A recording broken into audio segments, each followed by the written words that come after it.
Yes news కి స్వాగతం. కడప జిల్లాలో గత ఏడాది డిసెంబర్లో ఓ ఇంట్లో చోటు చేసుకున్న భారీ చోరీ కేసును ఎర్రగుంట్ల పోలీసులు ఛేదించారు. ఎర్రగుంట్ల పట్టణంలో పట్టపగలు ఓ ఇంట్లో దొంగతనానికి పాల్పడ్డ 2 నిందితులను పోలీసులు అరెస్ట్ చేశారు. పట్టుబడ్డ నిందితులను జిల్లా పోలీస్ కార్యాలయంలో ఎస్పీ నచికేత్ విశ్వనాథ్ మీడియాకు వివరాలు వెల్లడించారు. విచారణలో పట్టుబడ్డ నిందితులు చిలమకూరు గ్రామానికి చెందిన వారుగా గుర్తించారు. వీరిద్దరూ మైనర్లను కూడా కలుపుకుని వరుస దొంగతనాలకు పాల్పడుతున్నట్లు పోలీసుల విచారణలో వెల్లడైంది. నిందితుల వద్ద నుంచి సుమారు 36 లక్షల రూపాయల విలువైన 210 గ్రాముల బంగారు ఆభరణాలు, ఒక ఐఫోన్ తో పాటు 3 మొబైల్ ఫోన్లను పోలీసులు స్వాధీనం చేసుకున్నారు. ఈ కేసుకు సంబంధించిన పూర్తి వివరాలను కడప జిల్లా ఎస్పీ నచికేత్ విశ్వనాథ్ మీడియాకు వెల్లడించారు. పెట్టి క్రిమినల్స్ ఉన్నారు, వీళ్ళకి ఏమీ పని లేదు, ఎన్ని ఎంప్లాయ్మెంట్ ఏం లేదు, అంతా రెక్కి చేసి ఇట్లాంటి ఆఫెన్స్ వీళ్ళు చేశారు. సో దీంట్లో చెప్పాల్సిందే మెయిన్ పాయింట్స్ అంటే ఈ కడపలో జరిగిన ప్రాపర్టీ ఆఫెన్స్ మీద కడప పోలీస్ చాలా సీరియస్ ఉన్నారు. వెంటనే చర్య తీసుకున్నాము. ఏదైనా మన దగ్గర ఉన్న ఆల్రెడీ 3000 వరకు పాత ఆఫెండర్స్కి ఒక లిస్ట్ ప్రిపేర్ చేసాము. వీళ్ళ ఇంటికి వెళ్ళి వీళ్ళు ఇప్పుడు ఏం పని చేస్తున్నారు, ఈ జీవితాల కోసం ఏం చేస్తున్నారు, వీళ్ళు బిహేవియర్ మార్చారా లేదా, వీళ్ళ ఫ్యామిలీ మెంబర్స్ కూడా మాట్లాడతాము, వీళ్ళకి కౌన్సిలింగ్ చేస్తున్నాము, వీళ్ళ యాక్టివిటీస్ మీద మనమే వాచ్ పెడుతున్నాము. ఈవెన్ వీళ్ళ ఇక్కడే ఉంటారు, డిజిటల్ రికార్డ్స్ కూడా మనమే బిల్డప్ చేస్తున్నాము. వీళ్ళకి లొకేషన్ కోసం లాంజిట్యూడ్ లాటిట్యూడ్ కూడా ఈ మ్యాపింగ్ అంతా చేస్తున్నాం. అన్ని ప్రాపర్టీ ఆఫెన్సెస్ సీరియస్ తీసుకుని మనమే maximum property offence detection and recovery of property కోసం కడప పోలీస్ బాధ్యత తీసుకొని ట్రై చేస్తున్నాం. దీంట్లో specially Yerraguntla inspector and DSP దీంట్లో చాలా ఎఫర్ట్స్ పెట్టారు. వీళ్ళకి నేను కడప పోలీస్ తరఫు నుంచి అందరి తరఫు నుంచి కాంగ్రాచులేషన్ తెలియజేస్తున్నాం. Thank you. అవునా దీంట్లో కూడా మల్టిపుల్ టీమ్స్ మనమే ఫామ్ చేసి ఉన్నా. 3 police station and head quarters teams. దీంట్లో కొన్ని క్లూస్ వచ్చాయి జస్ట్ రీసెంట్లీ 2, వెంటనే అది కూడా డిటెక్షన్ జరుగుతుంది. దీని మీద కూడా అందరూ పనిచేస్తున్నాం.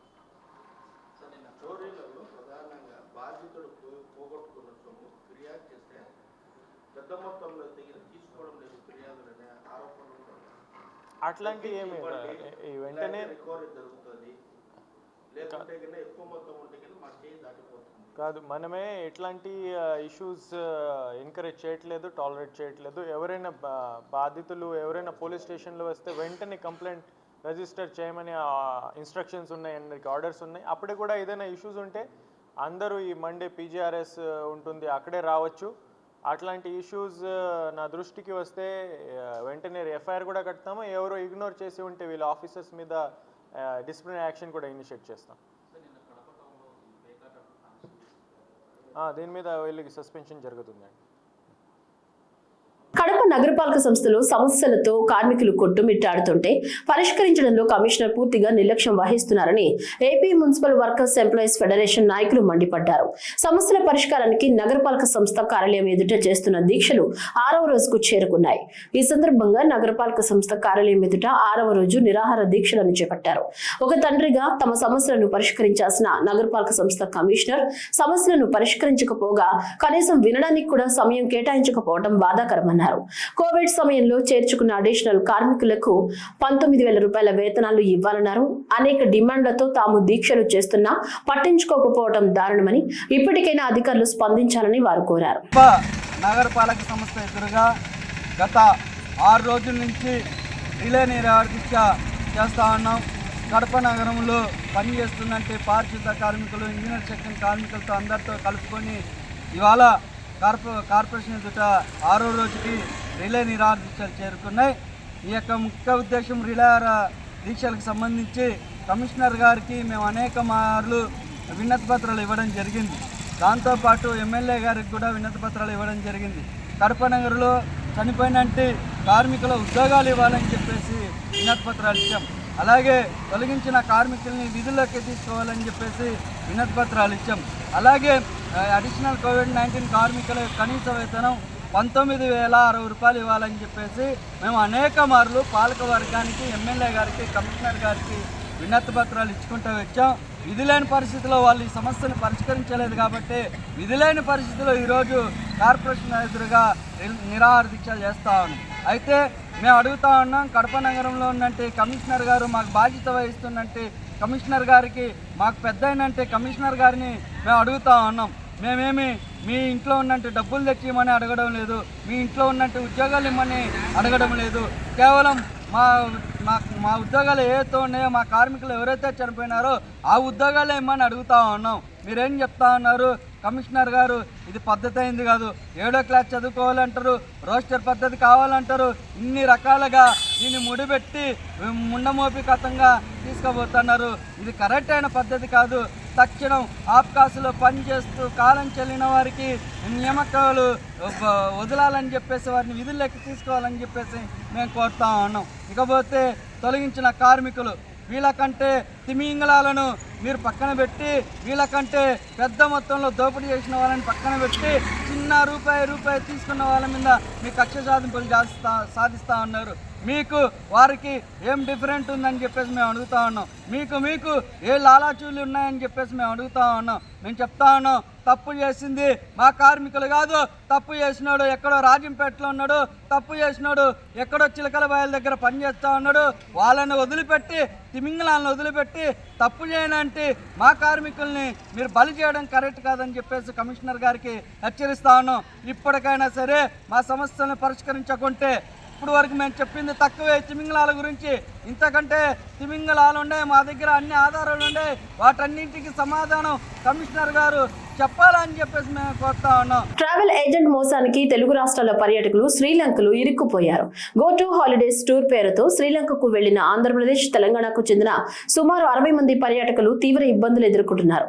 కడపకు చెందిన ట్రావెల్ ఏజెంట్ గా పరిచయం చేసుకున్న ఉదయ శంకర్ అనే వ్యక్తి ప్రతి ఒక్కరి నుంచి 52,000 రూపాయలు వసూలు చేసినట్లు బాధితులు తెలిపారు.